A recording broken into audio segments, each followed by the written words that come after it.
drawing. Fuck it. Something new.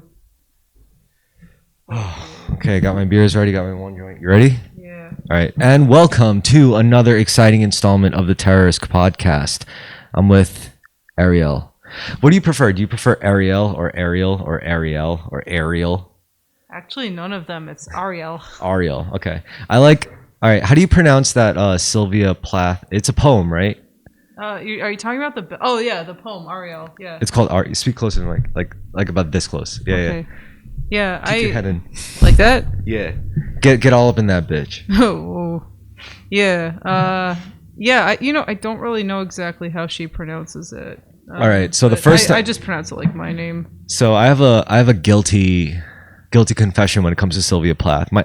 The first time I've ever even recognized Sylvia Plath as like a person who exists, I was watching this like movie, and it was a biopic of Sylvia Plath, and it was very dramatized and romanticized. And honestly, like I was an adolescent kid, I was probably like 11 or 12.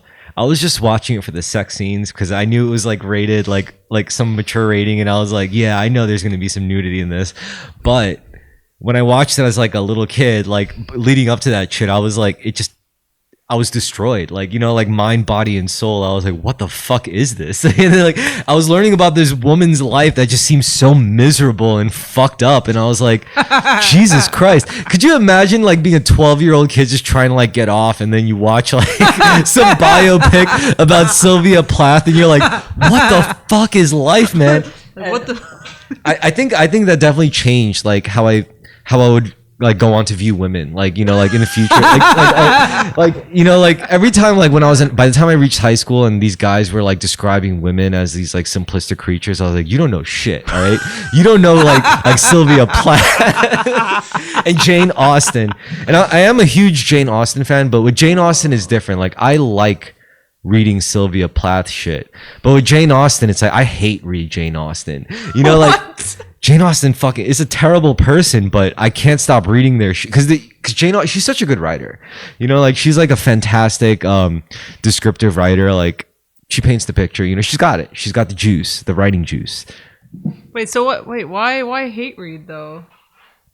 Oh, because she's clearly a fucking terrible person. Like her values are all fucked up. Like you look at like the characters she sets up and like the situations they're in and like how it all plays out. You're like, you're a fucking like rich ass like dilettante bit. But I can't hate on it too much because I enjoy those stories. So I'm like, a part of me identifies with that. A part of me sees myself as this like white chick in this extravagant like gown, like in front of this like huge like court area in front of like a British mansion, and I'm like, yeah, this is my life. I could totally see myself living a Jane Austen life. Like. Well, I feel like that's the beauty of reading, is it's kind of like traveling in a way. It really allows you to go to different places and experience different things. And it's just like most guys, like, my generation don't read shit like Jane Austen. It's like, which is why I never talk about it, which is why I don't like tell like my guy friends, like, yeah, I read Jane Austen, and they would be like, who? And it's like, usually my guy friends would read stuff by that cyberpunk author, Neil something. I don't know. I don't know if I know Neil. Yeah, I don't know. I know what you mean. It's true. Yeah, I guess that's not the most common thing. I mean, I'm not just a chick author kind of guy. I'm also a chick movie kind of guy. Like I love Miss Congeniality.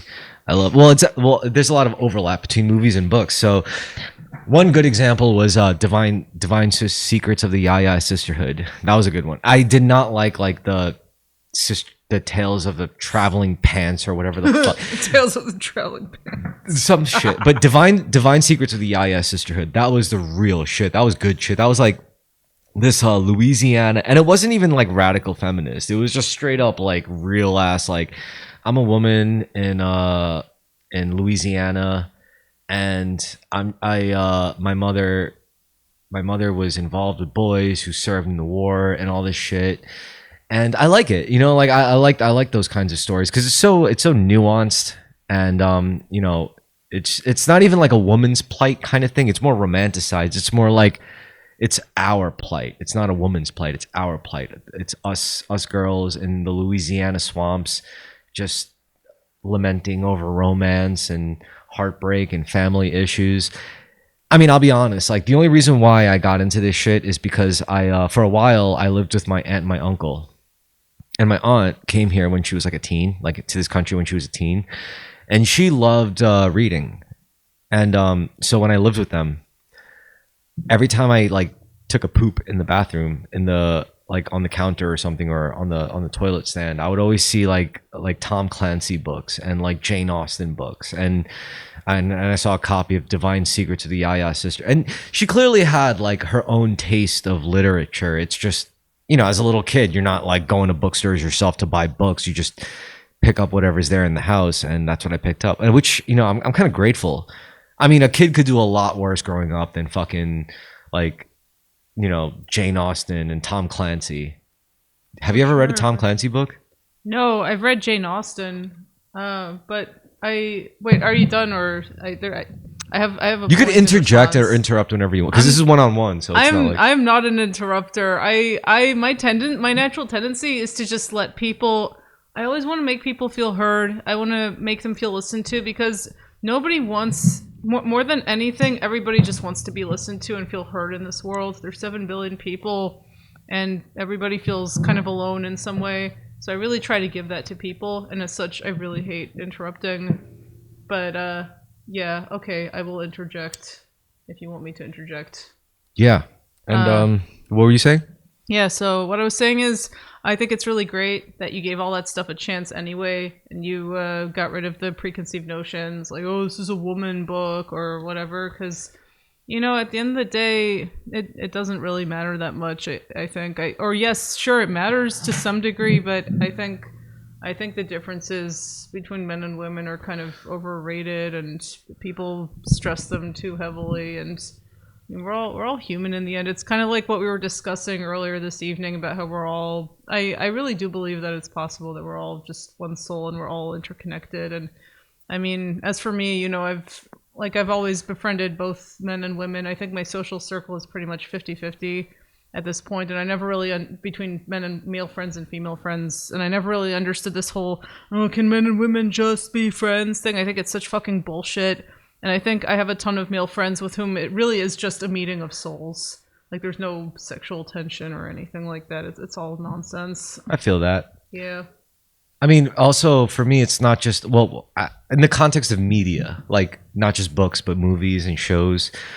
For me, it was I'm like a first generation American, which means like all my family members before me, they were all immigrants. So they came to this country. My dad and both my dad and my biological mother, they're both like from Korea, and they came to this country. They had me, and as a first generation American, you have to learn how to be an American from somewhere. And if you can't turn to your own family who hasn't been in this country for like 3 or 6 generations, you're going to have to figure out a way to like integrate with American society and learn how to be an American. And for me, the most accessible thing as a kid with cable access to cable television was movies and TV and music too. Like whenever I got the chance, like from the radio or from whatever, MTV. But like once I learned actually, even the way I'm speaking to you now, like my entire English vocabulary is probably just an amalgamation of like 70s, 80s, and 90s movies just like slapped together. Like that's just how I learned how to speak, more or less. I mean, it's one thing to learn like, words and the lexicon of the English language, but it's like a completely different matter to like learn how to actually use it, and not just a coherent, but also like a stylistic way.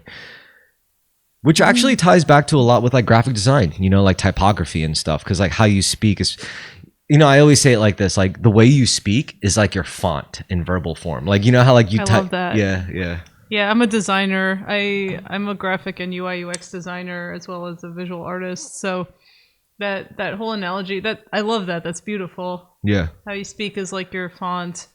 But I guess, it could be the words you use, but it could also be your voice. I feel like your voice colors a lot of how you sound to people. But also, like, you're a graphic designer for, like, well, so about things like type foundries and, like, typography and all that stuff. And I always find that, like, very fascinating because, first of all, there's like even being educated on the stuff to be able to like be knowledgeable about like typography in the context of design and why this stuff actually matters. But I think the most fun is when you see all sorts of people who like are like in on this game, and they're all heavily opinionated. Like the serifs, you know, there's like a huge divide amongst the serifs. Like people are like, serifs are good. They're classical. They make sense. They're Roman. They make it more legible. And then sans serif sides, it's like, nah, this is the future, you old piece of shit. Like, nah, it's like, but I don't know. I mean, they're very passionate about it because it's true. You know, it's like architecture. Like these things affect you on such a deep psychological level. They really do. But I have to say, I think it's also really stupid to be more pro one or the other because it's like anything else. I mean, it really depends on the situation. I think some situations call for sans serif and some call for serif. It depends on who's reading it and what brand you're representing, what you're trying to communicate, what's your message. I mean, I'm an artist and I also compose and play some music, and I'm a big appreciator of music and art. And the way I see it is all these things, music, art, design, whether it's serif or sans serif or whatever style you have, it's all just different expressions of the same beauty. It's all different expressions of the same source. Well, here's the deal. I mean, if you're say like you're designing a website, I don't care who you are. I don't care what you say, what you tell me, or what you believe. You cannot have a website that's 100% sans serif, and you cannot have a website that's 100% serif. All right, I'm sorry. You need like some kind of sensible, coherent hybrid, right? Like you need like, you know, like big headers and sans serif or serif, and you need the body and like something else. You know, like that's the best way to do it. I think it's like how you create balance. I think. It all depends, you know. I think well, if it's like if it's supposed to mimic like classical text, then yeah, we should probably keep the serif in it. Keep the serif in it. Yeah, exactly. I mean, if you're starting a bank, for instance, you probably want to have a serif typeface. And then there's like abominations of. Well, I like the abomination fonts, like the Terrorisk logo. I had to like look for that. You know, that was hard to find. Like I was like, why doesn't my shit have this? It's like, oh, I gotta actually go to like these like third-party type foundries to like find this shit. And this particular font is called Road Rage. It looks like Road Rage. Yeah. It looks like it. Yeah. I was like, because I discovered it when I was looking up like GIMP tutorials and how to create like cyberpunk-esque like logos or whatever, and they were like, yeah, you gotta like download this font and it's called Road Rage, and I was like, oh, but like once I found Road Rage, I see it everywhere. It's like everyone who ever uses it, I'm like, I know what you were thinking, buddy. I know what you were going for. Like, I know you were going for that like 70s like 90s mountain bike look, you know, like you were going for that like. Well, that's the funny thing about typography is with certain typefaces, once you see one and you really get acquainted with it, you can't unsee it. It's everywhere. You need to look up.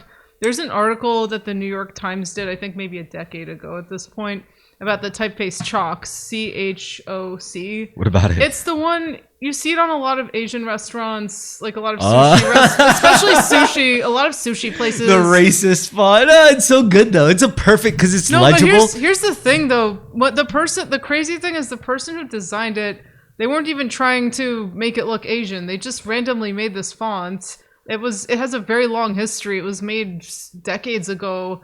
I think it was made. You got to read this article in the New York Times. It's crazy, but now it's everywhere. And you know, I mean, that's what I fucking love about typography.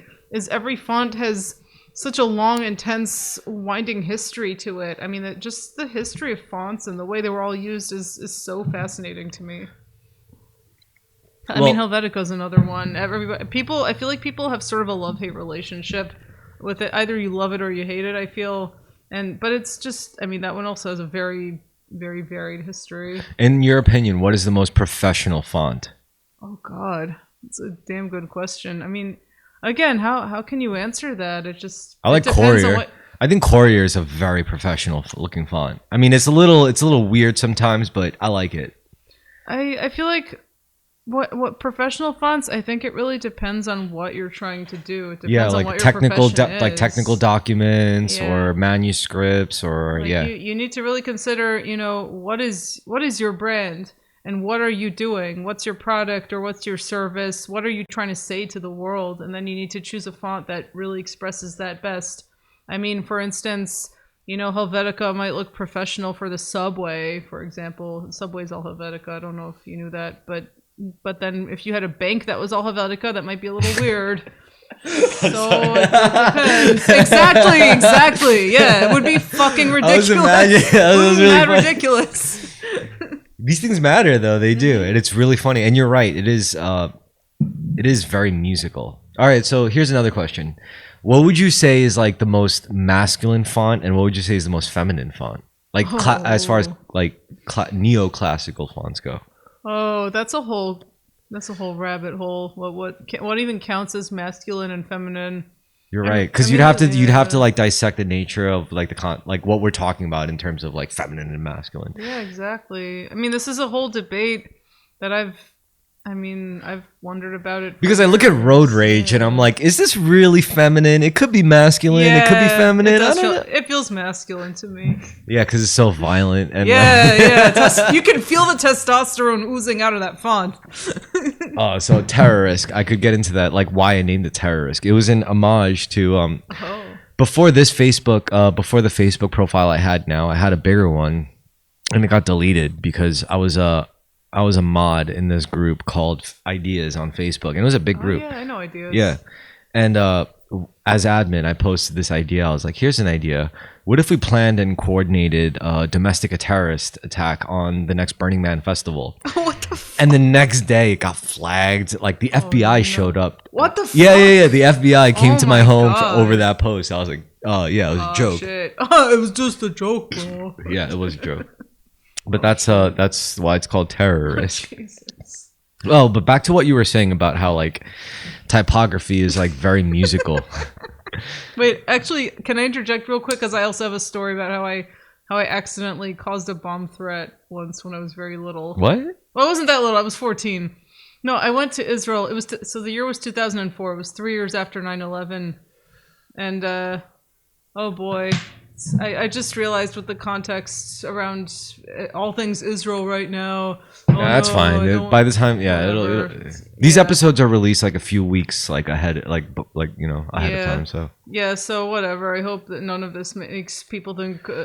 Anyway, so whatever. I was in Israel. I was visiting my family because my dad is Israeli, and my grandma bought me a bunch of candy at the end of the summer, and because it's Israel, everything is written in Hebrew and in Arabic. So I had this candy, and I went to visit a school where I had some friends. I didn't go to that school, but my friends went there, and I just dropped it off for them, as a gift.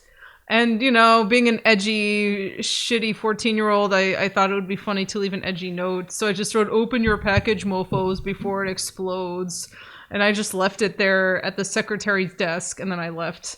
Damn, dude. And then later in the day, I get a call from my friend, and she goes, there was an evacuation at my school. They thought it was a bomb. And I was like, what the fuck? And she said apparently they looked at the candy and they saw the Arabic writing on the wrappers. And this was post 9/11. It was 3 years after 9/11. So yeah, it was really ridiculous. I was like, Jesus, what the fuck? Well, that goes to show that regular Americans get scared of anything Semitic. And when I say Semitic, I don't just mean Jewish or Israeli. Semitic means the whole region. Arabs also. It's true. So if you see anything Semitic, you get scared as an American. You're like, what the fuck? Is this a bomb? Yeah, is this Mossad? You're like, it's true. I'm not scared of it though, because for me, it's like these people created like mathematics as we know it. So I'm like, well, they at least created certain concepts of fundamental concepts of mathematics that we used to say, like the number, like 0. Yeah. Pretty sure the Arabs invented that, which is nice. Yeah, I think at the end of the day, one thing that I try to keep in mind when people get like that, when they get really aggressive about, I don't know, an idea or a group of people or whatever, what I try to keep in mind is I think a lot of the time they're just motivated by fear. Yeah, it's all fear. Every shitty thing we do.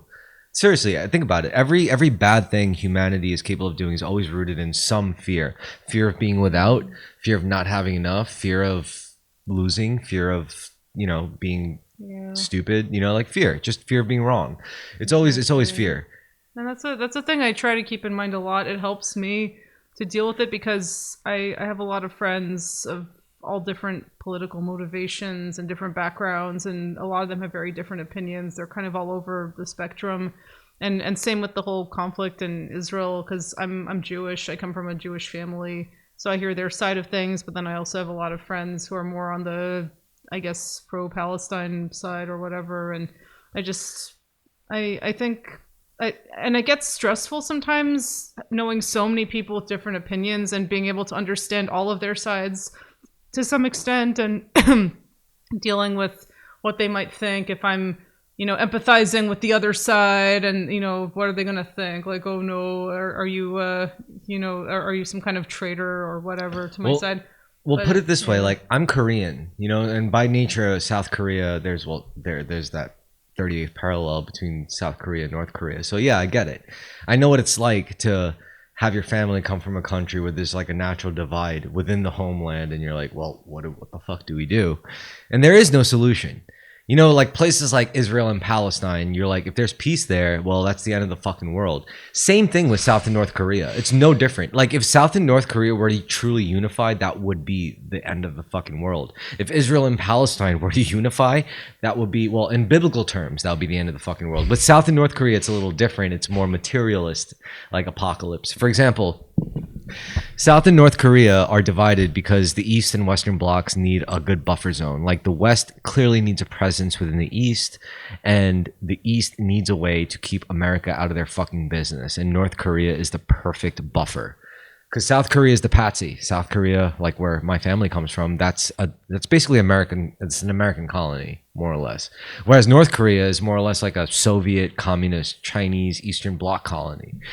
yeah. It's almost like Korea doesn't get an identity of its own. But if it did, and they did unify, that would be the end of everything. That would undo the whole world. Like America would not let that happen. China would not let that happen. And I honestly believe if South and North Korea truly tried to unify, the whole world would just nuke them out of existence.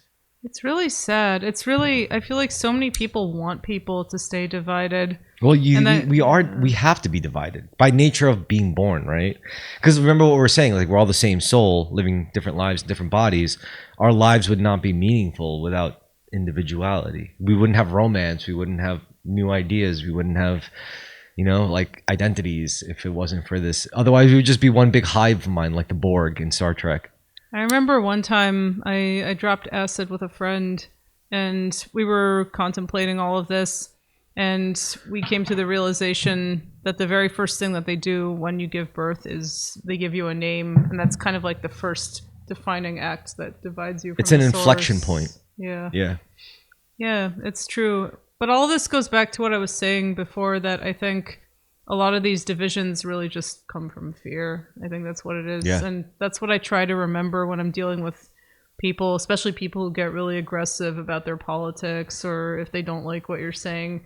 It's not that, they're not bad people, or a lot of them are just afraid. And I'm really trying to work on this in myself. I want to try and show people love in those moments more.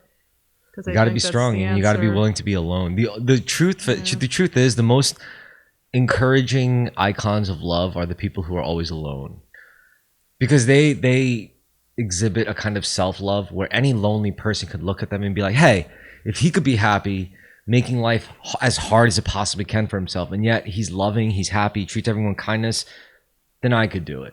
You need, like, it's good. You don't need it, but it's good to have a real world example. And I say you don't need it because how would you become the first real world example if you needed it? Like it takes one guy to be like, I don't need an example to do this.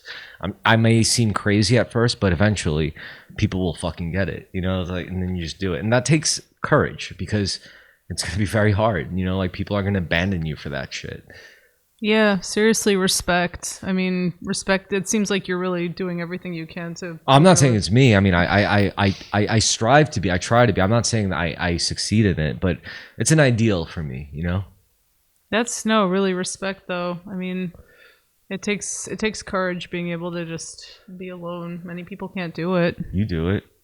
Well, I live alone, but I have a lot of friends and I have family. And Yeah, but I mean, like you were also saying, like even with a lot of friends, family, and relationships, like you were still always like introverted, right? yeah, definitely. Yeah. Yeah, yeah, yeah. I don't know. But you know, like to me, what we were talking about before, like when you, I honestly think like as an extrovert, like if there was a quantifiable way to level up as an extrovert, or if there's a quantifiable way to level up as an introvert, I think at the highest levels of both introvert and extrovert, you end up in the same fucking place. Can you elaborate more on that? I'm an extrovert and you're an introvert, right? But then we both agree. Well, we don't agree 100% because we don't know this within ourselves for sure. But we both know, we both kind of resonate with the idea that everyone's the same soul living out different lives in different bodies. I Yeah. think this is what I'm saying. It's like whether or not you're an extrovert and an introvert, it takes a lot of reflection and it takes a lot of contemplation to get to that kind of conclusion. It does. Because think about it. Like, it's a lot of people are caught up with this person fucked me over. There's no way I have anything in common with them. Or this person did this to my family. There's no way I have in common with any of their people. You know, it's like it's so easy to create divides. It's much harder and it takes a lot of rigorous intellectual work, like actual work, and like binary reasoning. Even whether you go the binary reasoning route or whether you discover this accidentally through like martial arts training or whatever, you know, just from like a moment of epiphany. But either way, it's the same conclusion. It's we're all the same soul. Like we're all just like fractals of the same source, like consciousness, and you know, we're just different versions of each other. And like once we realize that, that changes the world. And I could see how all of us realizing that can hurt a lot of people in power, because there's a lot of people in power who profit directly off of us believing we are completely separate entities. I will never have anything in common with that person, you know. But the truth is you have everything in common with everyone, you know. Like we're just, again, different versions of each other, and that's going to be very hard to reconcile with for a lot of people who are damaged, traumatized, abused, mentally ill, you know. Like it's not an easy evolution, but it's either this or the mark of the beast via Elon Musk. Like, what are we going to choose? Are we going to choose to go down the route of putting chips in our brains to find common ground and to like optimize ourselves to that extent, or are we going to go the spiritual route where we discover that we are all just like different versions of each other? And it's interesting. Like, I think artists lean more towards the latter, and I think like the other non-artists, like non-creative types, lean more towards the former. The former was not being more divided, you mean, or Yeah, being more divided, but like instead of like being like linked by our like innate commonalities, we're linked by our degrees of optimization. Yeah, I'm just mulling over all of that. I mean, honestly, sometimes I just wonder what would happen if everyone in the world were to drop some acid. You know, would we be better off? Would we be more unified? And I've had people laugh at me for this. Maybe it does sound totally ridiculous, but It doesn't sound ridiculous. thanks. Yeah, I mean, I just think because psychedelics have a way of making you see past all these boundaries. They make you they minimize the boundaries in your minds, and they make you realize how inconsequential they really are, and immaterial and arbitrary. And I just have a feeling if everyone dropped a tab of acid, who knows? I mean, maybe the people listening now are going to be like, haha, what a bunch of hippie bullshit. No, trust me, we're way past that point. I've had plenty of episodes already where people already know what they're getting into with every episode. We're on like episode 130 something. Oh, word. Yeah. Nice. So I've been keeping this going for a while. So that's been my theory for a while. If everybody takes some acid or MDMA or mushrooms, I think we'd all be better off. And I'm not that deep into conspiracy theories or anything, but my baby conspiracy theory is that the reason why these drugs are illegal is the people in power want to keep us divided. I actually think that's part of the reason why everybody's so politically divided now, and why all the papers are so polarized and everything. I think people want to keep us divided. You want to hear a really controversial thing? Yeah, I want to hear. So there's the whole thing with like neurotypical and neurodivergent. Yeah. Like really what it could mean is like this is my own pet conspiracy. Yeah, I wanna hear.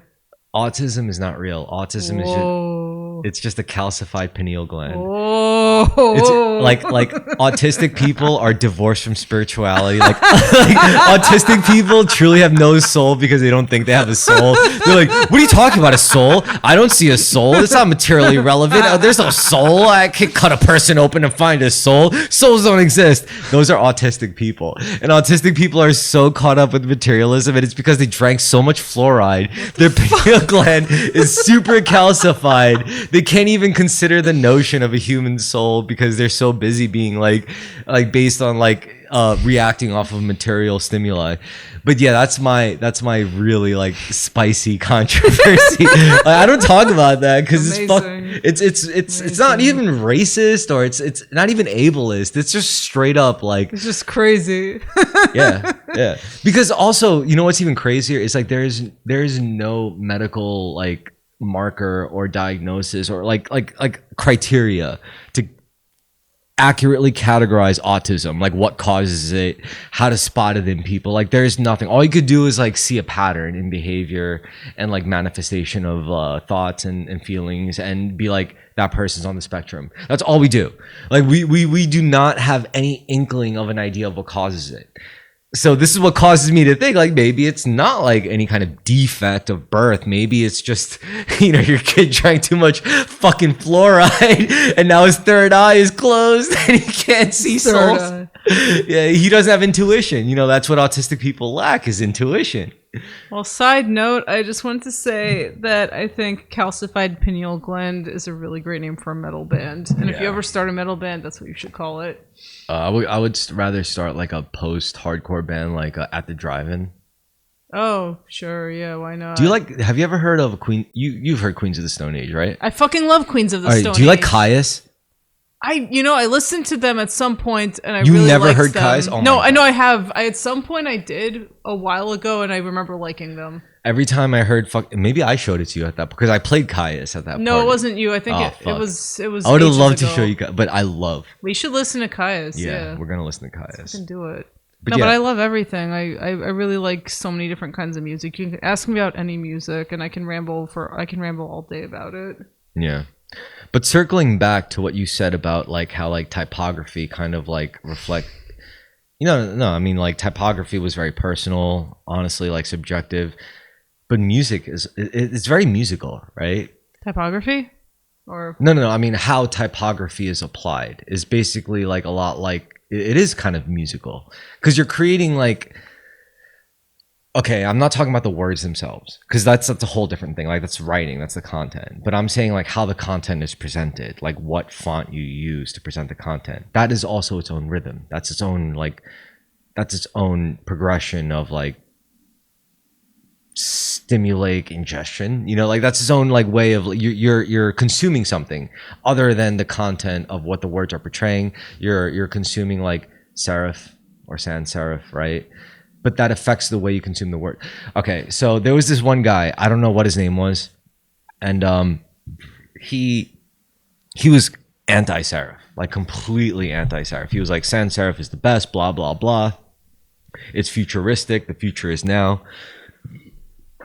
And apparently, later in life, he realized, oh, this is actually completely wrong. I was wrong. Like, with like words, like letters and symbols, words without serif is actually completely wrong. It's anti-human. It's hard to read. I don't like it. We shouldn't do this. What do you think about that? Like, how fickle is that? wait, that the guy. So I have stuff to say in response to what you were saying about typography being mathematical and having a rhythm. But your question is, wait, there was a guy who said. Well, there was a guy who said he was anti-serif at first. He was like, "This is whack." You know, it's anti-futuristic, and he was like pro like sans serif.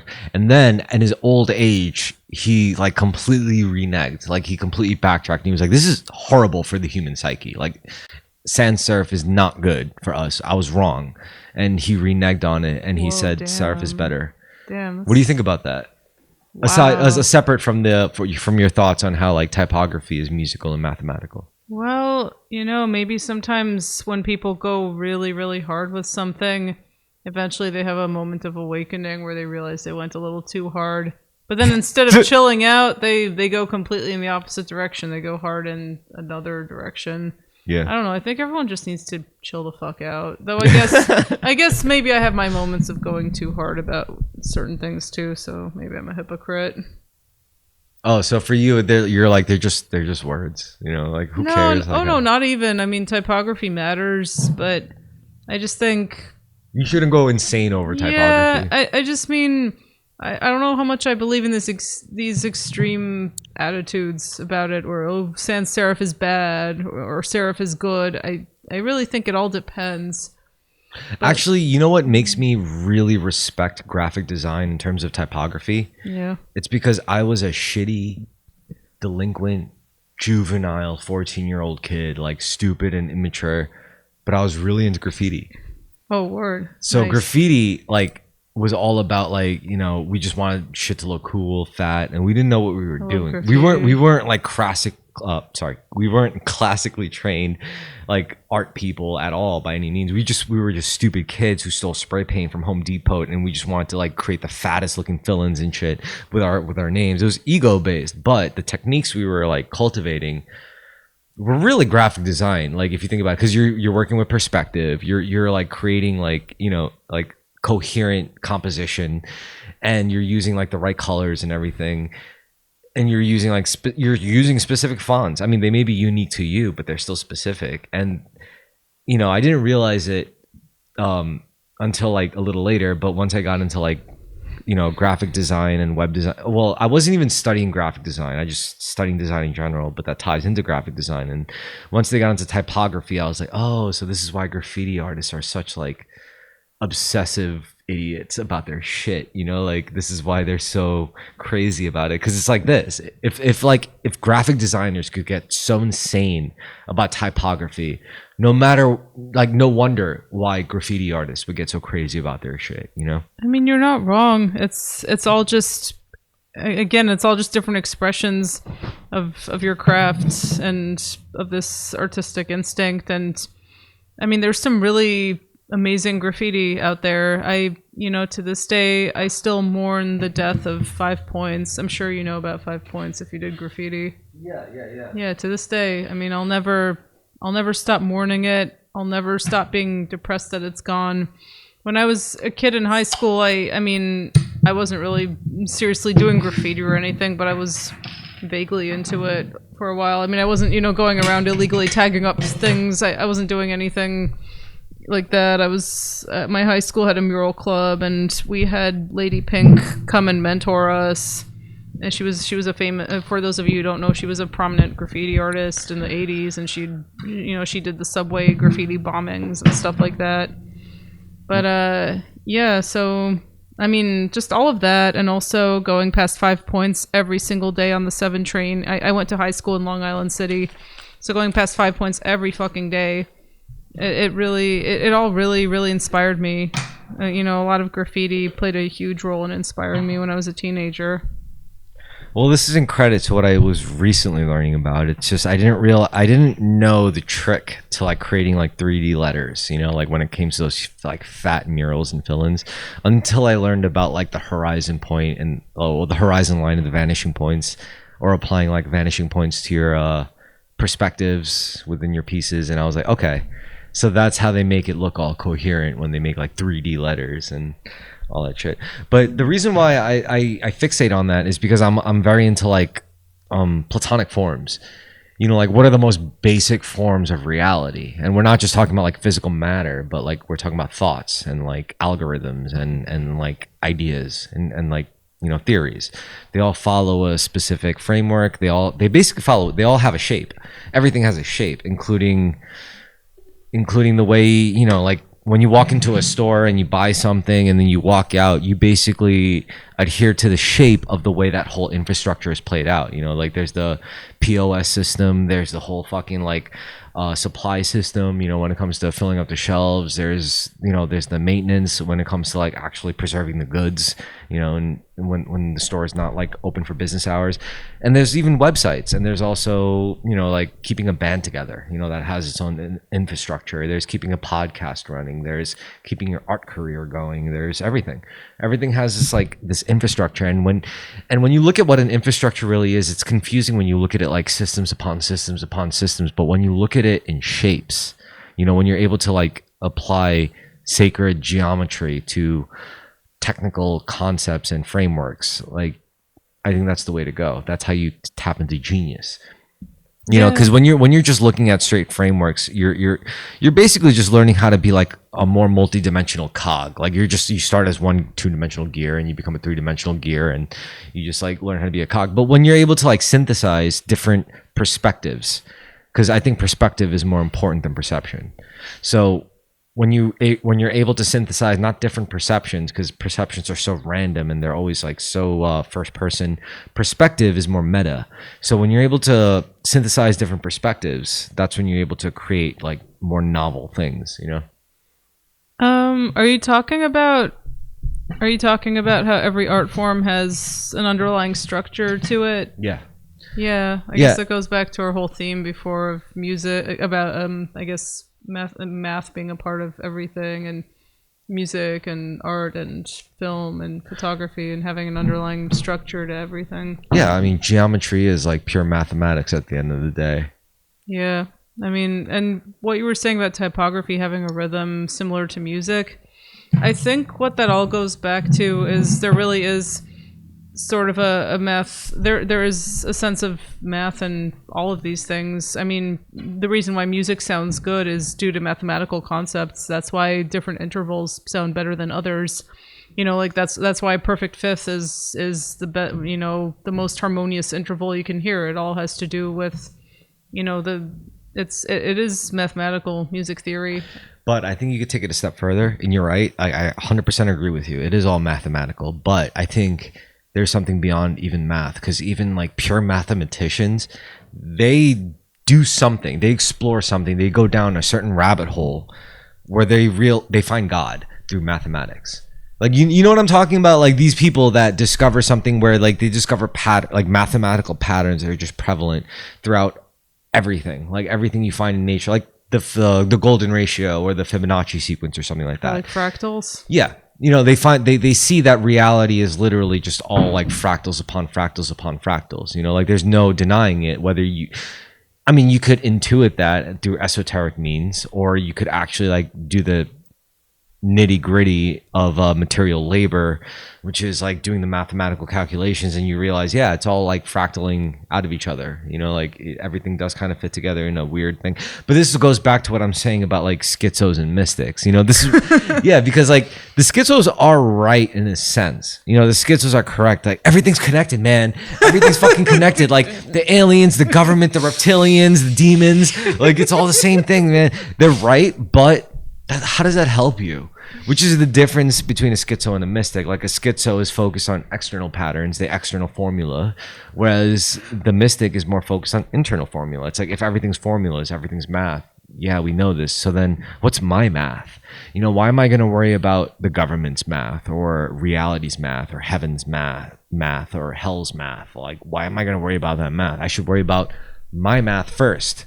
Then I could engage with all the like esoteric mathematics of all these other fields, Random question, but have you ever seen fractals when you were on psychedelics? 100%. Yes, me too. When I was on shrooms, I was like at a fireplace, like a huge bonfire, and when I was looking up at the embers, like while I was peeking on shrooms, and I looked at the ember. You know how like when you look at a crackling fire, you see like embers floating in the air. When I looked at the embers, they were like moving in like geometric patterns and like weird like hypercube shapes. I was like, what the and I was trying to describe it. I was like, this looks like it, like these crazy like geometric patterns. That was the only way I could describe it. But it was like, yeah, it was like fractal. It was like a fractalized, yeah. Yeah, that happened to me with clouds. There were two separate occasions when I took some mushrooms and I looked up at the clouds and they were all breaking up into fractals. So that's what's crazy to me about psychedelics is how everybody kind of sees the same stuff, and it all sort of ties into deeper foundational concepts about the universe. It does make you wonder if these things are real, and if mathematicians are finding similar things when they go deep into their math, and mystics also. Let me ask you, why, is it any coincidence that like artists and musicians are the first ones to like dive into this shit? It's because we understand like creation. And if everything is formulaic and you have a will of your own as a human being, then you're able to manipulate these formula with your own will if you really wanted to, by creating your own formula. Here's how I create my own formula. Every single day I journal. I'm an avid journalist. To anyone watching, I recommend you journal. And here's why. Because I recommend it too. Yes. When I journal every single day, I don't know about anyone else, but this is just what I do. I'm not saying you have to do this. When I journal every single day, my journal entries consist of 4 parts. The first part is basically what's new, what's going on, current events, what's going on in my life, like what new things transpire, just raw events, regardless of how I feel about it. Second section is my physical state, like how my physical body is doing, like how I'm feeling physically, like is my back hurting? Do I feel good? Like, generally, like do I have a lot of energy and all that shit? Then the third part is how I'm doing mentally. Like, what are the thoughts that are taking up space in my brain? Like, what are the words that just keep repeating in my head? Like, what scenarios do I keep imagining? Like, what do I just keep thinking about, basically? And then the fourth part is how I'm feeling emotionally, which is different from what I'm thinking about, but how I'm feeling, like, actually, like, do I feel scared? Do I feel excited? Do I feel anxious? Do I feel happy? Like, that's what I write down. And the reason why I do this every single day, the first thing in the day, is because when I do this, I'm the first person I dissect psychologically. Like, like after I do this, at any given point in that day, someone could come up to me and be like, "You're just saying that because you think this, and that," and I could, like, look them square in the eye and be like, "No, you fucking idiot. That is not what I'm saying. That is not what I'm thinking. I know exactly what I'm thinking because I've literally written it down. Have you?" And then that, like, so you automatically, you're ahead of them because you're like, the fact that you're trying to assume that about me already tells me that you don't do it to yourself. Because anyone who does it to themselves knows better than to fucking assume what another person's thinking, but the fact that, because I do it, I know better than to know what another person's, to think I know what another person's thinking. But the fact that I do dissect myself, and the fact that most people do assume what other people are thinking, leads me to believe that most people don't journal. Most people don't, like, write, that they don't dissect themselves every day. And I get it. It's a scary thing. Because when you journal, when you write down, like, what I just said, like, to yourself, when no one else is going to read it, you are looking at your true writer's voice. And that is a terrifying thing. Because when you first, like, when you first hear your writer's voice for the first time, you might not like what you hear. You might not like what you see. You might not like to, like, experience your true self writing to you. Like, you might not like the fact that when you write to just yourself and no one else, that you just see hate, you see anger, you see fucking, like, bitterness. That's who you really are, and you have to face that. But I promise you, once you put that down on paper, you'll feel a lot fucking better. You'll have a lot clearer idea of who you are, what you want to change, and then by default what you need to change. So yeah, journaling is very fucking important.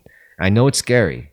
I'm not taking it lightly. I'm not saying, like, yeah, everyone should just journal. It's so easy to do. A fucking elementary school student could do it. No, I get it. It's fucking difficult. It's fucking hard to face your true writer's voice, but you have to find your writer's voice, because without it, you can't function. No, I completely agree with this 100%. I mean, I've been journaling on and off since I was a little kid. I mean, even when I was 3 years old, my mother was helping me write my first diary entries. So it's basically been a lifelong thing, and I can completely attest to the power of this. It's, it is important for getting in touch with the truth, and it can be really scary to confront the truth. You might find things welling up that you've been avoiding thinking about. And I want to manifest in the most potent ways possible. And I don't think, because as a musician, I don't think the best way is just through music. As a person who enjoys writing, I don't think, like, the most effective way is just write. I mean, don't get me wrong. I think, honestly, this is a whole separate discussion, but I'm like, yeah, I think writing is the highest art form at the end of the day. Like, in some form, just the use of words. Like, I think the way that works is, like, just puts it up there. That's interesting. Yeah. Because you engage in multiple different art forms. You know, Yeah. you're also a musician. You're no, so I'm curious, what makes you feel that that's the highest art form? Well, I look at words, and I think we as a species take words for granted. Like truly, I think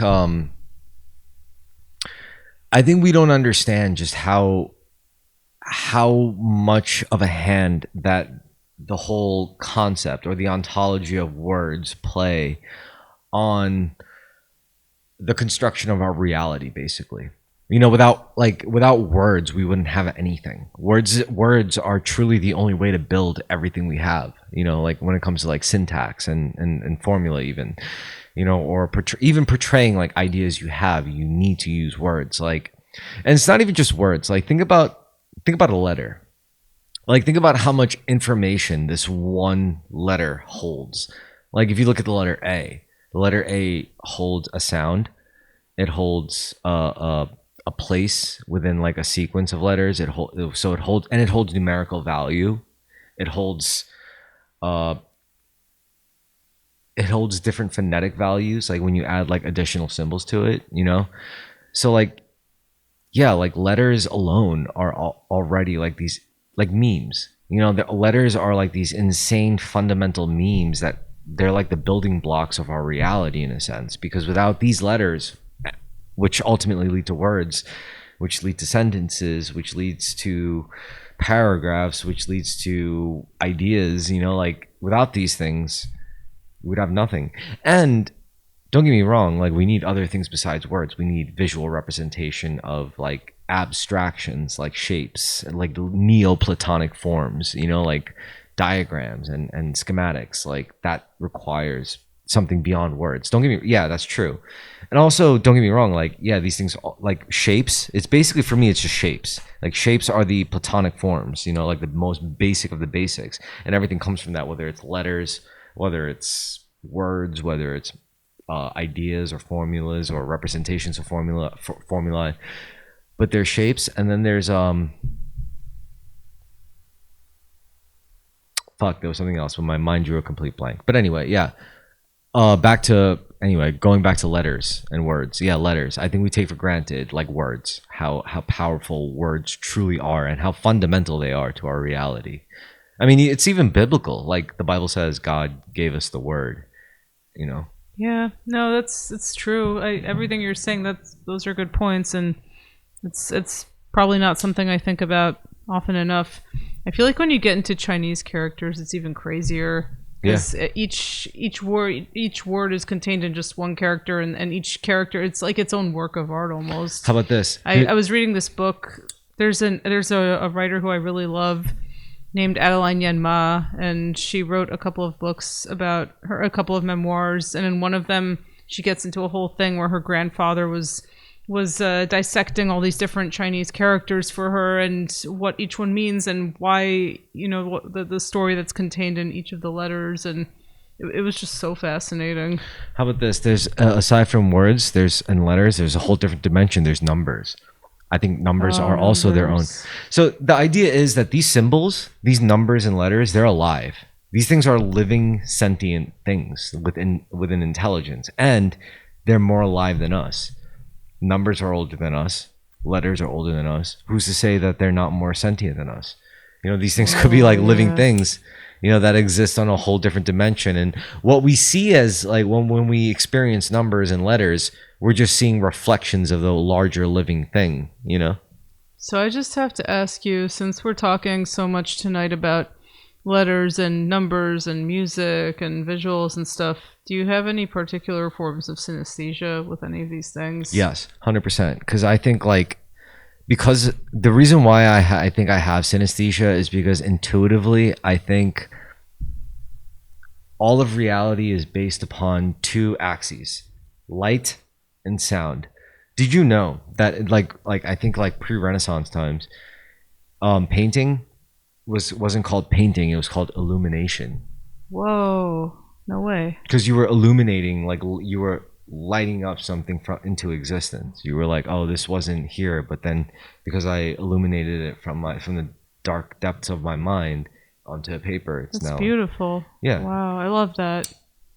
I mean, that is what art feels like to me. I feel kind of like it's, in a way, it's really connecting with God. I really believe that. And music too. It's like, Music and yeah, art, yeah. Did absolutely. you know that if you study music theory, well, if you take any course really, which is I don't think I studied music theory, but I did take courses, and the earliest forms of like the earliest recorded history of Western music is religious. It's divine. It came about by tapping into the divine. It's what it is. I mean, honestly, when you hear music, I mean, I melt when I hear it. I just, there's no way. It comes from a different place. I really and truly believe this. I have no doubt in my mind. And that's how I feel when I'm making music or when I'm making art. Like I'm just, like I'm connecting. I don't know if this sounds self-aggrandizing in some way, but I really feel as though I'm connecting to a portal to a different universe. I really believe this. So yeah, when it comes to synesthesia, I think like truly, matter itself is like frozen light, and all the emotional stuff is sound. Like all the psychic emotional shit is sound, and all the physical stuff is light. That's beautiful. Like it's just frozen light. Wow, that's amazing. How do you feel about this? Like there's a saying that music is just is a liquid architecture. I mean, it's immaterial. I guess it's distorting the sound. It's the sound waves. It's a distortion of air, right? Isn't that how music works? And then it hits it hits particles in your ear, right?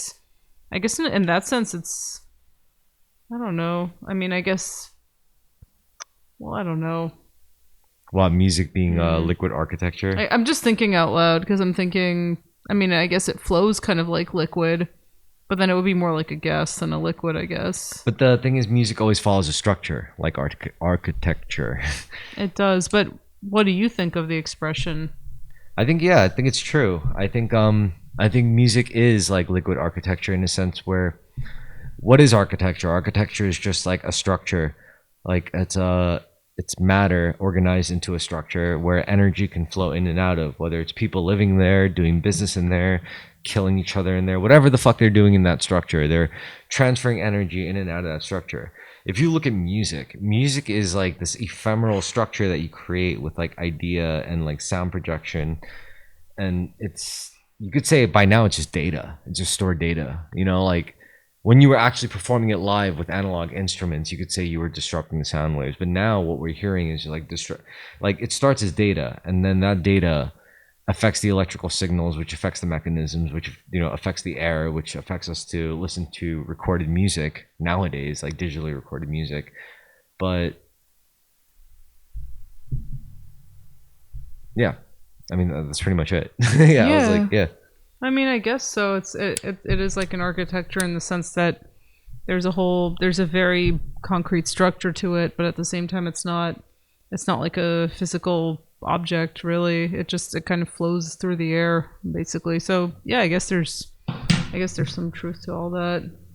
I mean, it's really just fascinating to me how music works. I've been pondering and contemplating this for many years now. I mean, how is it that just hitting specific frequencies and specific intervals can have such a profound emotional effect on people? You know, how does that even work?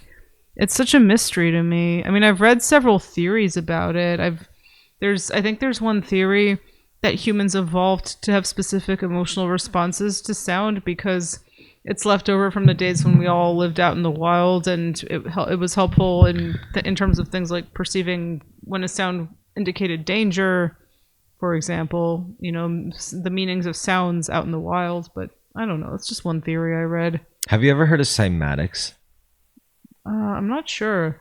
All right, cymatics is when you apply the specific frequency of vibration of a specific sound, like a tone, and you isolate that frequency and manifest it into a vibration, and you apply that vibration to a specific surface, and you put like water on that perfectly flat surface, like level flat surface.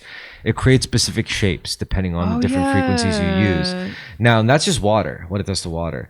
and you're looking at it, you're like, all right, that's really cool. Like different frequencies applied to it creates like different shapes and different patterns. Like if you look at like Do that say with sand too. like 432 hertz frequency applied to that, and it creates this beautiful shape.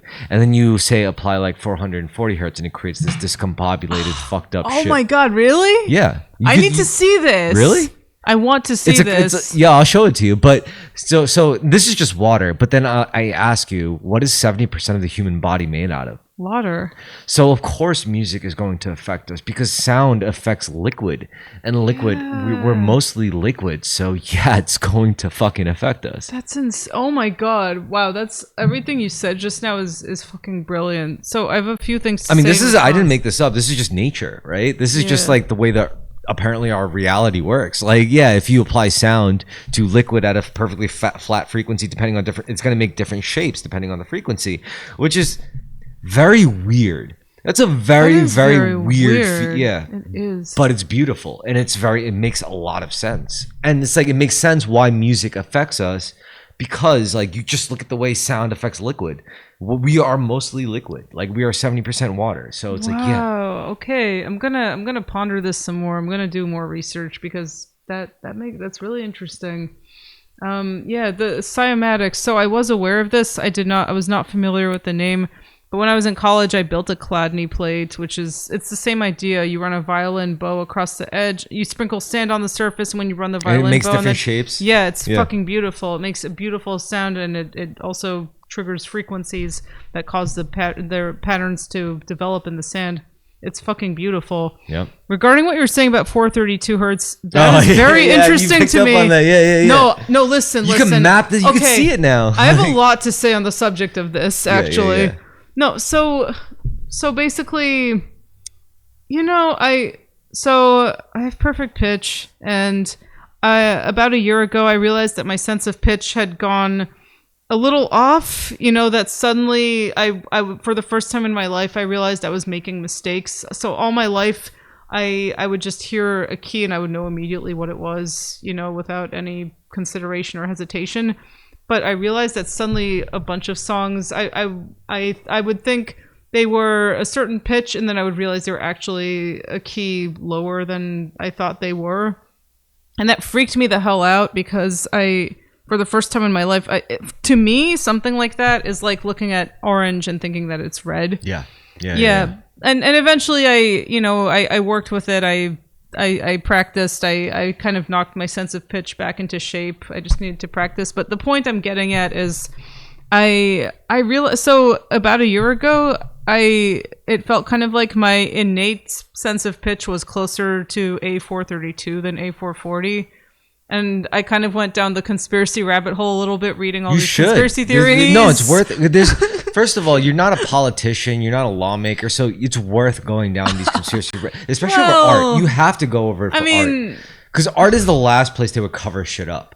They would clearly cover shit up for infrastructure and technology, but art, they're like, fuck it.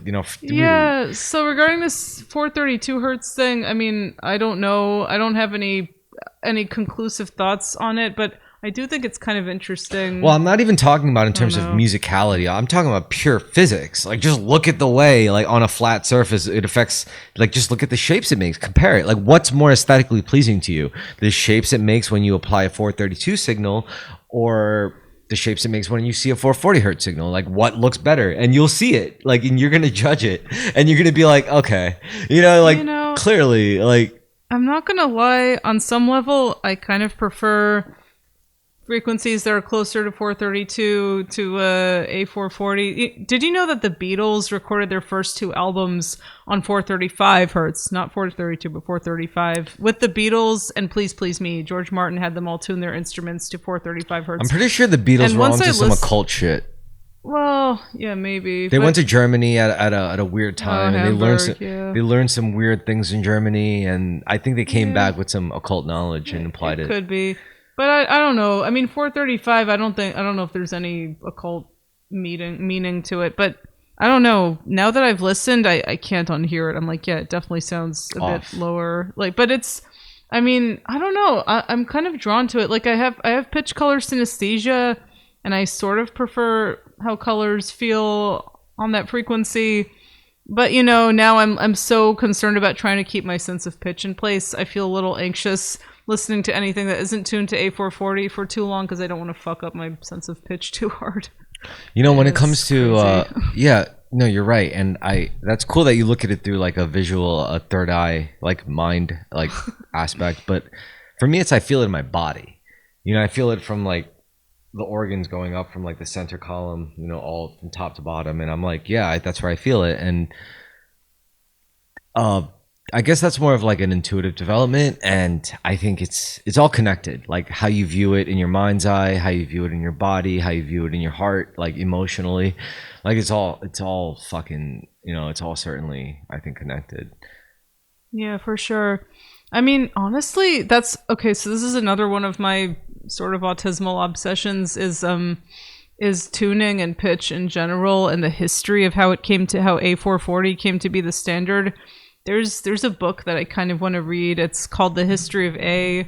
It's on my list, and it's literally just a whole history of how that came to Why be. is this shit standard? That is a good question. Why? I think it was an Italian guy that made it so, but I think it was. I think it is a conspiracy. I can talk about this. I did a deep dive and I read about the Because history all right, of here's the this. biggest two things where I think this matters: music and movies, because it's light and sound, right? Yeah. I think the greatest, because you know, I think literally all of reality is just different densities of light and sound. You know, so that being said, whoever controls music and whoever controls movies controls all of the collective human psyche. You know, if we're all watching these movies and all listening to this music, then we're all susceptible to the fundamental control like of reality, you know? That is true. Yeah, that's a good. I mean, yeah, artists. You know, I always. I mean, it's funny because on the subject of having kids, I'm still not sure if I want to do that or not. You but should in have kids. no, but what I was gonna say is It's a greatest creation. wait, let me. No, what I was gonna say is. As an artist and musician, I mean, really, that's the most important thing to me more than anything. So that's a huge part of why I'm still kind of on the fence about it Yeah, because but I you- want as to be a- able. you No, but could- I'm not. No, but my point that I was getting at is, on some level, I feel kind of like when you're an artist, the world is your children. If if your art gets out there enough, you're gonna mold how everybody thinks. But the truth is, there's no distinction. Like, but whether you have a kid or don't have a kid, and whether the world is your audience or whether the kid is your audience, like there is no whether the kid is your art or whether the world is your art. There is absolutely no distinction. You're gonna realize at the end of the day, it's one and the fucking same. yeah, I mean, but yeah. So what was I saying though? I was saying something about. Like we were talking Oh about light and yeah, sound. pitch Yeah. history of the history of tuning. It's actually a really fascinating subject because did you know that centuries ago there really was no standard at all? I mean, this was before. In general, the world was places were much more disconnected from each other. Well, I So just want to they- interject real quick by saying, yes, I agree. And I know this because I looked at classical Japanese musical notation. I was like, what the fuck am I looking at? And it was like, Yeah, all- exactly, yeah, exactly. yeah. Yeah, pretty much. I mean, it's all very arbitrary, really. It's you would so classical composers in Europe, you would travel. An orchestra would perform a piece in one country, and they would use one tuning fork that was set to one frequency, and that was their own version of A. And then they would travel to another country in Europe, and then they would have a completely different tuning fork over there. It was a totally different frequency. Like go to the Balkans and try like Yeah, yeah. it would be I don't recall the exact numbers, but I think it would range from somewhere in the 300s to somewhere in the 500s at times. Hey, you all need to look this up because don't quote me on that. But it was crazy, and it drove orchestras crazy. They'd have to retune every time, and the piano would have to be retuned. It was madness, and eventually there were these movements that started, more, more and more in the direction of standardization, and I think for a while it was in the 430s or so, but then orchestras became really. There was an era. I don't recall when specifically, but there was an era of pitch brilliance. Wait, how did they even measure it back then? What did they use? Tuning forks. Oh. Yeah, but there was an era of pitch brilliance where orchestras became really obsessed with trying to make their sound brighter and brighter, so they would tune higher and higher and higher, and opera singers would be straining their voices, damaging their vocal cords, and This choirs. is it. 440 is the highest she can go. Yeah, exactly. So eventually, in Europe, it was agreed upon. Yeah, 440. That's the convention. We're not. But people fuck around with this all the time. It's not the be all end all. I mean, orchestras are obsessed, especially in Europe. They're obsessed with tuning higher and higher still. I mean, I think don't quote me on this, but I think in Vienna, the Vienna Philharmonic, I think they tune up to 447. My stepfather told me this. Interesting. You can hear. Well, I mean, not everybody. I mean, I hear it when I listen to classical. But as long recordings, as I like can tell vocals it's aren't that high. involved, you could mess around with whatever you want. Like really, you could go like as Yeah, low do as whatever like the fuck you want. You could go as like 425. You could go 448. Oh yeah. Yeah.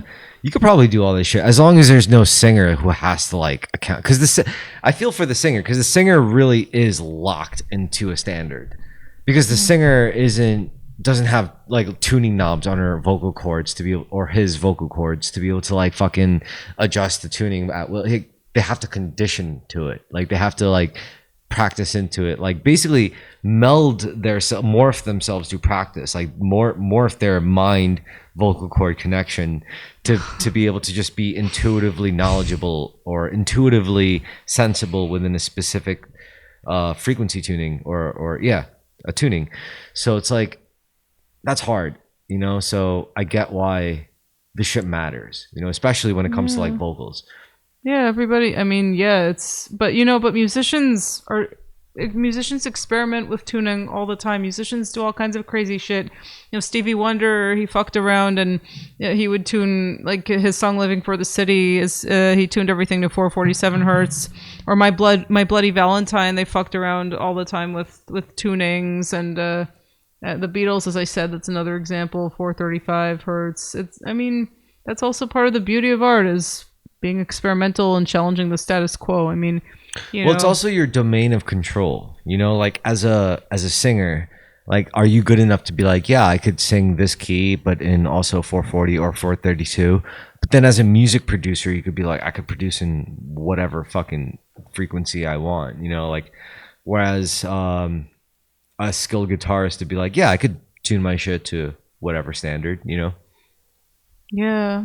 Yeah, no, as you were saying all that, I was just kind of lost in a daydream about it. I was thinking about about the Beatles and the 435 hertz and trying to think to myself how I would sing that. What's your favorite Beatles song? Oh God, I have so many. I love "I Want You." She's so heavy. I love "Because." I love "Strawberry Fields Forever." Something. "While My Guitar Gently Weeps." "Long, Long, Long" is a very underrated George Harrison song. I really like "Help." Yeah. When I was young, so much younger than today. Never needed anybody's help in any way. Yeah, exactly. Yeah, that's a good song. I'm into that. And recently I think, well, because I could play the chords, so I really want to learn "Hallelujah." The Buckley version. Yeah. Oh, I love Jeff Buckley. Yeah, the Jeff Buckley version. Because don't get me wrong, the Leonard, like I have friends who prefer the Leonard Cohen version, but I like the Jeff Buckley lyrics better because they're just a little darker and a little more fucked up. I like it, Yeah. Oh my God, I love Grace. That's one of my favorite albums of all time. Have you listened to the whole album? No, I didn't. You should. If you like his version of Hallelujah, listen to the rest of the album. If you like that dark, introspective thing that he has going on, I mean, seriously. Well, it's like it's not just me that liked it. It's like when people think of that song, they don't really think of the Leonard Cohen version. They think of Jeff Buckley. I think it depends. I think they played the Leonard Cohen version in Shrek. But Leonard. No. In Shrek, they played Jeff Buckley. No, they version. didn't. Yeah, they did. I learned it from the Shrek version, and I was like, "Yep, it was Jeff Buckley's version." Isn't that crazy? I'm pretty sure they didn't, but I'll look this up later. We'll see which of us is correct. I know this because I was arguing with my friend about it. I was like, "No, they had to do Leonard Cohen's version." She's like, "No, look it up. Like the Shrek version is literally." Because the thing was like Jeff, I at first I was stupid. I was like, it's the same version, and it's like, no, they're different.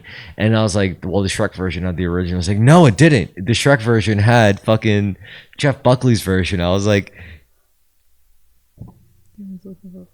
yeah. Yeah, we could pause it. Yeah. You want to cut this out? Yeah. No, we'll keep going to the last minute. Actually, no, this is the last minute. Oh wait, this is the last minute. Okay, all right. So. And cut. Clack. Okay. And we're back. But this time we have a new addition. We have Darren. Hello. Darren is a wonderful man that I got to speak with at a party a long time ago that I helped throw with Bo at this party. We spoke about some metaphysical topics like the existence of a soul and self-alignment of mind, body, and soul. We talked about how it's good to be aligned in mind, body, and soul, because if you're not, you're probably going to end up like fucking some people over that you did not mean to fuck over. That's what I remember from the conversation anyway. I don't really remember all that much. I do. A few drinks that I remember it. I it's not that I have a great memory. It's just I remember you. That's what I remember. you also left an impression, I will say. Well, I mean, I think we should I think if we're all doing what we're supposed to be doing, we all leave an impression. You know? I dig that. It's true. I mean, it's not like what you do or who you are. It's are you doing what you're supposed to be doing? And for everyone, that's a different answer. You know, for everyone, that's like a completely different thing. Like for me, what I should be doing could be like, I don't know, I guess doing this podcast. For another person, what they should be doing is like killing people. I don't know. What the fuck? Like Mercenary or something like that? Doing what he does best? talk closer to the mic. Like a mercenary or something doing what he does best? Yeah, like an assassin, you know, who kills like health insurance company CEOs. You know? Oh my god. Jesus. You don't know about this? No, I know about it. That's why I'm reacting the way I'm like, damn, wow. Oh, like how easily I segued What a- into such a pertinent yeah. Jesus. Yeah, Luigi Mangione, this guy. Is that his name? I didn't look it up today. He's a hot guy, you know, he's a hot fitness gym rat type dude, and he I don't know, I mean, I think like everyone's in a tizzy about it because he's not some like incel kind of type dude. He's just this like muscle guy, and he seems to be clearly educated, but he's not like a Marxist type guy. He's more like a Nietzsche archetype, you know, like he's clearly trying to embody like Ubermensch qualities, you know, as opposed to trying to like fight for the proletariat. Like, because I mean, that's what I noticed. Like when it first happened, a lot of leftists on my feed were like, yeah, you know, finally some hero of the proletariat rises up and kills this fucking CEO of $1 billion company. But in reality, Jesus. this guy, like, if you read his shit, he's like, we should ban like pocket pussies in Japan. We should like ban like 24/7 like esport cafes. Like, this is wrong. We got to go back to like physical fitness, human interaction, sex. You know, like that's what's gonna fix the birth decline rate, like, you know, the birth rate decline in Japan, not like, you know, immigration. So this guy's big on Japan in some way? That was his concern? Yeah, he's like the one like fit like white dude in a group of Asian friends. You know, if you look at his Twitter, I looked at his Twitter, you know, so I was like, I got to see who this guy is that just brazenly shot this fucking billionaire in Manhattan, you know. No, he wasn't a billionaire. He only had like, you know what was actually fucked up? Did you know that this kid who shot this guy, he comes from a richer family than the guy he shot? What the fuck? Yeah, like the kid, like Luigi Mangione comes from a richer family than Brian Thompson, the man he shot. What the hell? Interesting. I mean, Yeah, wow, what the fuck? Do you smoke weed? no, I don't generally partake. Good for you. God bless you. Yeah, but can you believe that? Like, everyone's looking at this kid like the hero of the proletariat, and I'm like, yo, he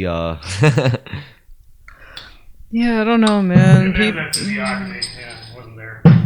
yeah. I think people are really going crazy these days. I mean, if you're getting to the point where Think so? where whatever cause you're all about has you condoning killing someone, then I think you've gone too far. I mean, like, look, I understand the frustration. Like, I get the frustration with, you know, big pharma, big whatever, you know, big companies, but don't go killing people. Well, you know a bit more than I do on this because I didn't look it up today, but what was it like motive? Like, how do you pick a guy, you know, like all right, you know, you're all revved up to shoot somebody, but who, you know, how did it Like, is there some reason why this guy was the target? Supposedly his mother had like severe medical conditions, and her whole thing was like getting denied by insurance companies and whatever. And then he had his own back injury, and he, like, if you go to his Twitter, he's got like an X-ray picture on his cover, on his banner page, like on his banner section that shows like his X-ray with his fucked up back. And it's like, yeah, that's apparently what radicalized him. You know, him realizing like these people are just parasites and they need to die. I mean, that's the narrative, but I mean, do I agree with that? No, but at the same time, it's like, I mean, if you look at any leftist worth their salt, you have to be radicalized. You know, it's like if you call yourself an actual leftist, then yeah, you have to be radicalized. I don't identify as a leftist. I didn't even know if I identify as a conservative. I mean, I do believe in physical fitness. You know, like I do believe in human interaction. I do believe that we should be aligned in mind, body, and soul and whatnot. Yo, by the way, Darren, do you journal? Not really. I just maybe write down some day-to-day things I have to do when I journal. Okay, no. So that is a type of journaling. What you do, well, that's like bullet journaling. Yeah. Dude, I bullet journal. I have two separate journals. I have my little gay, feminine, you know, emotional, mental, like, you know, like journal. Yeah. Like it's like a diary. But then I also have my bullet journal. And my bullet journal is just as pivotal. And when I talk about journaling, people always fixate on like the diary aspect, but they never ask about the bullet journaling, which is its own thing. You know, it's got its own framework. It's not just a planner and it's not just a journal. It's all right. I'm glad you're here for this. So I'm going to introduce you to a radical concept. Like, imagine do you believe it's possible to make contact with your past and future selves? What do you mean by that? Exactly what I said. Like, do you believe it's possible to make some form of conscious contact between your past and your future selves? I wouldn't think you have a past or future self. You have your now, and that's it. Everything's just an echo. There's no embodied personality structure. But you can say that you've experienced points where it's like, oh, you look at your past self, it's like, why the fuck did I make that decision? I was so fucking stupid. And you detach yourself from that because you see a different perspective. You're like, oh, I know more now, and if only I knew more like now what I knew back then, you know? That kind of thing, like time travel. I mean, if you go back in time, kind of like, you think it's possible to have like a sort of discussion at that level? Is that what you're saying? Yes. I mean, that would kind of depend on the resolution of your recall, and I don't think your recall is very accurate. You know, people tend to retcon a lot of events. I agree with that. Yeah, but however, what they don't retcon is all the worst shit, right? You know, there's a lot of people live with the baggage of what they did in the past. You know, it's like they'll never forgive themselves for what they did, or like what they experienced in the past will hold them back from making decisions in the future. Like I can't get into art because, you know, like my stepdad all those years ago told me I'm shit at art. So it's like, you know, like they may not agree with their stepdad, but subconsciously they're like, that makes me not want to pursue it because it's all bullshit. You know, everything else that reinforces that idea is just going to be readily adopted, you know? So I do believe it's possible to make contact with your past and future selves. Now, the past is a little tricky, but the future self is easy. Making contact with your future self. Like, you could write a letter right now to your future self. That's literally making contact with your future self, you know? Or, for example, you could also do a negative thing. You could steal happiness away from your future self. For example, if you decide, you know what, I'm going to go on a bender today. I'm just going to like drink a 36 pack to the head. I'm going to do a bunch of coke. I'm going to smoke a bunch of weed. I'm going to do a little bit of ketamine. Like that's literally stealing happiness away from your future self. That is an example of negative contact with your future self. At the same time, you could do the opposite. You could do favors for your future self. You could write nice letters to your future self. You could do your future self favors. Knowing your future self has to do laundry, you could be like, no, I'm gonna do him solid. I'm gonna do it now. And same thing with your past self, honestly. Like you know your past self made mistakes that you hate. You know, I certainly do. I think everyone does. And like if you know this and you forgive your past self for making those mistakes and you apologize to your past self, it's like, I'm sorry I wasn't there for you. You know, and I think the longer you foster this connection between future and past selves, the stronger that bond becomes, the more of a non-linear being you become. You become more of like a quantum being, you know, because I'm not just living for today, but I'm also living for yesterday and tomorrow at the same time. Like processing that and thinking about it. It's, I mean, you know, it's not out of the realm of possibility, because I'm not talking about like magic. I'm literally just saying simple shit like forgive your past self and the mistakes they made, and for your future self, stop stealing away their fucking happiness and do them favors every now and then. Well, I mean, I'm halfway there. I do forgive myself very readily if I go on a bender. Same here. Here. I amen to that. Yeah. Well, you know, you do what you have to do. We're all human. Exactly, and that's a very important thing, because a lot of people can't even do that. You know, a lot of people like make the smallest mistakes. They can't even forgive themselves for that. It's like, I can't believe I look so fucking stupid at that one like friend meetup. I can't believe I fucking said that shit at work to those fucking and they'll ruminate on that, and it'll make them a worse person for it. Whereas there's other people that could just be like, you know what? Like, yeah, you said something stupid, but it's okay. You know, we all fuck up sometimes. You know, it's like that. It's we take it for granted, the ability to do that, in my opinion. You know, I think if you're gonna move on and live your life, then you have to be able to move on from these things. You know, just realize what you did wrong and accept it and forgive yourself. I think the tendency is just how, like, your disposition to hyperfixation. It's sort of just how, like, conscious-minded you are, you know, or, you know, more creative, subconscious, kind of chill, laid back, you know. It becomes really easy, depending on your state of mind, to detach, and then the next morning just being wound up again, going, oh, you know, why did I say that thing, you know, 10 years ago, which I did not care about last night, let's say. Yeah. You know, so. Yeah, I got a question for you, Darren. Do you believe in a soul? You know, constructively, I do, as in, I behave as though that's the thing, because, I don't do anything to compromise that. You know, I don't know. It's like maybe a Christian upbringing, whatever it is, but there's something about. You know what I really like about your upbringing? Because your upbringing kind of reminds me of what my inevitable future kids' upbringing will be. You know what I'm saying? Like, because, you know, like I'm 100% Korean, but I really don't think my kids are going to be that. If I have kids, I think there's a very low possibility that my kids are going to be 100% Korean. What do you guys think? I mean, come on, like, you know what I'm saying? Ethnically, or like ethnically. Okay. Ethnically, you know, like specifically ethnically. Like, I don't think I'm gonna end up with some Korean shit, because ethnicity is literally combined with cultural sensibility. Like, they're intrinsically tied in a way. We like to say they're not, and there's definitely exceptions to it. I agree with that, but they're definitely like linked in some way. And I don't think, you know, my kids are going to be tied with that. So yeah, I like talking with you, because like I feel like my kids would kind of be like you in a way, you know. Well, I mean, there's that whole one memory concept, right? Yeah, and also then again, like I heard like one of my friends said some really funny shit. He was like, it would be nice if we actually did real shit with that 23andMe DNA test shit, where it's like. Yeah, where it's like we pick out like Neanderthal traits so we could breed the human out of each other, and we just like recover the lost. Yeah. Oh shit. And we just become Neanderthals again. Oh wow, that would be one hell of a social experiment. Yeah. Good God.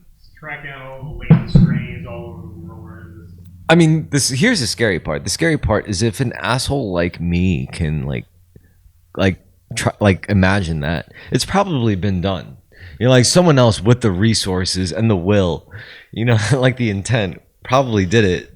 Some kind of elite island where they just have like these Neanderthal type dudes just chilling there, playing PSP or Nintendo Switch. I mean, how would you know? Right? You know, like, how would you know? There's no real way to find out whether that sort of thing's going on. I mean, you could look at it in terms of mathematics. Like, it's all probability based. So it's like, what are the probabilities? Well, I think it's pretty fucking probable. How many rich people we got? How many islands do they have that we don't really get to see what goes on there? Oh my God. The whole Epstein thing is like pretty crazy, because it's like, we weren't supposed to know about that. No, the public was never supposed to know about that. The only thing was the Epstein thing was so old and so like antiquated, like the era that the peak of his framework was in.